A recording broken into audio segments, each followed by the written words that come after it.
ప్రతిబింబ ఆనందము వస్తుంది, మళ్ళీ వెళ్ళిపోతుంది, మళ్ళీ ఒక దుఃఖం వస్తుంది, మళ్ళీ ఒక ప్రతిబింబ ఆనందం వస్తుంది, మళ్ళీ అది వెళ్ళిపోతుంది. సో అశాశ్వతమైనది. వేరాజ్ ఆత్మానందం ఒరిజినల్ పర్మనెంట్ కాబట్టి, అది బ్రహ్మనే ఆనంద స్వరూపుడుగా ఉన్నాడు కాబట్టి అది పర్మనెంట్ శాశ్వతమైనటువంటి ఆనందము. ఇది రెండవ డిఫరెన్స్. మూడవ డిఫరెన్స్ ఏమిటి? కోశానందము ప్రతిబింబ ఆనందము కాబట్టి దీనిలో గ్రెడేషన్స్ ఉంటాయి. 3 రకాల గ్రెడేషన్స్ ఉంటాయి. ఏమిటవి? లాస్ట్ వీక్ చెప్పాను నేను, చెప్పండి. ఆనందంలో 3 రకాల ఆనందాలు ఉంటాయి. ఏమిటవి? మోదము, అదే క్రియా, ప్రమోద. కరెక్ట్. ప్రియా, మోద, ప్రమోద. వేరాజ్ ఆత్మానందంలో గ్రెడేషన్స్ ఏమన్నా ఉంటాయా? ఉండవు. అది ఎప్పుడు పూర్ణముగా ఉంటుందన్నమాట, నిమిడీకృతమై ఉంటుంది. సో ఇది మూడవ డిఫరెన్స్. నాలుగవ డిఫరెన్స్ ఏమిటి? కోశానందము మైండ్ ఆర్ మనస్సు ఆర్ బుద్ధి అనే మీడియం ద్వారా ప్రతిబింబిస్తూ ఉంటుంది కాబట్టి, అండ్ అది అనుభవంలోకి వస్తూ ఉంటుంది కాబట్టి కోశానందము అనుభవాలకు అవైలబుల్ గా ఉంటుంది. అంటే ఏమిటి? నీకు రాత్రి అండి ఎంత బాగా నిద్రపోయానో అండి, ఆ అనుభవం అండి నేను వర్ణించలేనండి అని చెప్తున్నాం మనం కదా.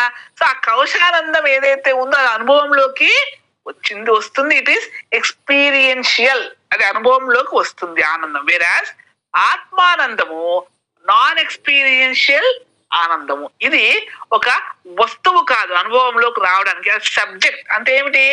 సబ్జెక్ట్ అంటే ఏమిటి? నన్ను నేను ఓనప్ చేసుకోవడం. ఏమిటి? నేను ఆనంద స్వరూపుడిని అని నేను ఓనప్ చేసుకుంటాను అన్నమాట, సబ్జెక్ట్ అన్నమాట. కాబట్టి ఆత్మానందము ఈజ్ చైతన్యము ఆల్మోస్ట్ సేమ్ అన్నమాట. కాబట్టి నాలుగవ డిఫరెన్స్ ఏమిటి? ఈ కోశానందము ఒక వస్తువు రూపముగా, మైండ్, మనస్సు, శరీరం ఇవన్నీ కూడా ఒక జడ వస్తువులు. ఇవన్నీ వస్తువు ద్వారా ప్రతిబింబిస్తుంది, అనుభవంలోకి వస్తుంది. వేరాజ్ ఇది ఒక వస్తువు ద్వారా అది అనుభవంలోకి రాదు. ఐదవది ఏమిటి? Final difference. ఒకవేళ కట్ అయితే మళ్ళీ కనెక్ట్ అవ్వండి.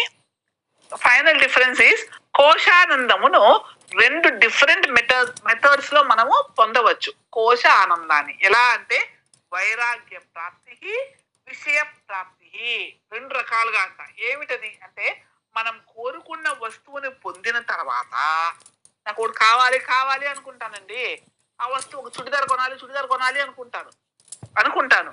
అది కొన్న తర్వాత ఆ మైండ్ చాలా కామ్నెస్ ని, చాలా పీస్ఫుల్ గా అది ఎంజాయ్ చేస్తుంది అనమాట. బికాస్ డిస్టర్బ్ చేసేటటువంటి ఆ కోరిక ఏదైతే ఉందో అది సబ్సైడ్ అయిపోయింది. కాబట్టి వస్తువు వచ్చిన వెంటనే మైండ్ ఎలా అయిపోతుంది?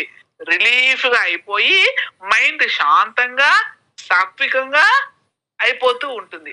ఇటువంటి శాంత అంతఃకరణములో కోశానందము మేనిఫెస్ట్ అయ్యి వ్యక్తమవుతూ ఉంటుంది. అండ్ వేదాంతం ప్రకారము ఈ సేమ్ అంతఃకరణంను మనం పొందవచ్చు.